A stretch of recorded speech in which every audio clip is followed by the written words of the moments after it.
পোশাকের সৌন্দর্য বৃদ্ধি করার জন্য আপনাকে অবশ্যই ডিজাইন কাজ শিখতে হবে। তাই আপনাদের মাঝে আজকে সহজ এবং সুন্দর একটি হাতার ডিজাইন তৈরি করে দেখাবো। আপনি চাইলে এই ডিজাইনটি প্যান্ট সালোয়ারের সাথেও তৈরি করে নিতে পারেন। দেখতে অনেক ইউনিক লাগবে। এক কালার কাপড়ের সাথে আরেকটা কালার কাপড় দিয়ে আমি এটা তৈরি করেছি এবং এই যে সেলাইগুলো দিয়েছি এখানে আমি পুঁথি লাগিয়ে নিয়েছি। তো সম্পূর্ণ ভিডিও দেখুন, তাহলে সবকিছুই শিখতে পারবেন। ডিজাইনটা তৈরি করার জন্য ৫ ইঞ্চি চওড়া কাপড় নিয়েছি, লম্বাটা একটু বেশি করে নিতে হবে।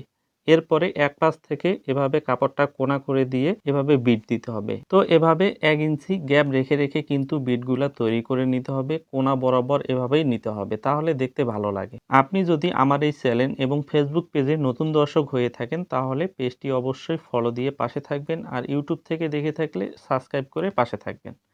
তো এভাবে কিন্তু প্রতিটা জায়গায় আমি বিটগুলা দিয়ে নিলাম এক পাশে। তারপরে এটা সুন্দর করে আয়রন করে নেব। আয়রন করে নেওয়ার পরে আরেক পাশে আমরা বিটটা দেব। তো আগে যেভাবে আমরা বিটগুলা দিয়েছি এই পাশেও একই নিয়মে বিটগুলা দেব এবং আগের যে বিটটা আছে যাতে এক পাশে পড়ে থাকে এদিকে একটু লক্ষ্য রেখে বিটগুলা দিয়ে নিতে হবে। তো আমি সুন্দর করে আস্তে আস্তে বিটগুলো কিন্তু দিয়ে নিতেছি। আপনি যদি নতুন নতুন ডিজাইন কাজ শিখতে চান তাহলে অবশ্যই আমাদের ফেসবুক পেজটি ফলো দিয়ে পাশে থাকবেন। তো এভাবে কিন্তু সুন্দর করে আমি দুই পাশে বিটগুলো দিয়ে নিলাম। তারপরে এটা সুন্দর করে আবার আয়রন করে নিতে হবে। এরপরে এখানে আমরা একটা বক্রমের টুকরে নিয়েছি, এটা চওড়া আছে ৩ ইঞ্চি। তারপরে এটা সুন্দরভাবে বসিয়ে নিতে হবে এবং এক পাশে মুড়িয়ে নিতে হবে। এখন হাতার মুহুরি বা পায়ের মুহুরির সাথে এটা সুন্দর করে উল্টা পাশ থেকে আপনার সিধা পাশে নিয়ে আসতে হবে।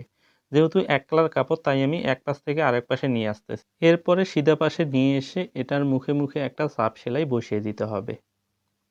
তো এভাবে আস্তে আস্তে আমি চাপ সেলাইটা বসিয়ে দিলাম। এরপরে ডিজাইনটা আরও সৌন্দর্য বৃদ্ধি করার জন্য আমি সাদা কালার কাপড় নিয়েছি। এখানে চতুর্পাশে ২ ইঞ্চি ২ পয়েন্ট পরিমাণে আছে। এভাবে কোনা বরাবর ভাঁজ দিতে হবে, হ্যাঁ?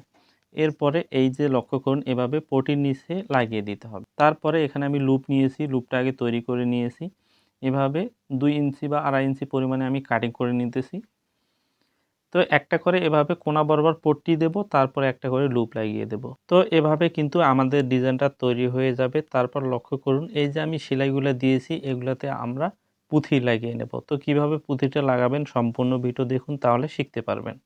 তো লক্ষ্য করুন সম্মানিত দর্শক, সহজ নিয়মে কিন্তু আপনাদের এই ডিজাইনটা আমি শিখিয়ে দিতেছি যেন আপনি আপনার পোশাকের জন্য এই মডেলটি তৈরি করে নিতে পারেন। তো আমার কিন্তু সেলাই কাজ শেষ। এখন এই যে কোনাগুলা আছে কোনাগুলাতে আমি পুঁথি লাগিয়ে নেব। তো এগুলা পুঁথি আয়রন দিয়ে বসিয়ে নিতে হয়। আগে সুন্দর করে সবগুলাতে বসিয়ে নিতেছি। তারপরে আয়রন দিয়ে এর উপরে আমাদের প্রেস করে ধরে রাখতে হবে। কিছু সময় ধরে রাখলেই কিন্তু পুঁথিগুলা একবারে কাপড়ের সাথে অ্যাটাচ হয়ে যাবে। আশা করছি সেলাই প্রেমীদের জন্য ডিজাইনটি অনেক ভালো লেগেছে। যদি ভালো লেগে থাকে তাহলে কমেন্ট করে মন্তব্য জানিয়ে দেবেন। এখন আমরা হাতার মুখ বরাবর এটা এখন সেলাই দিয়ে নেব।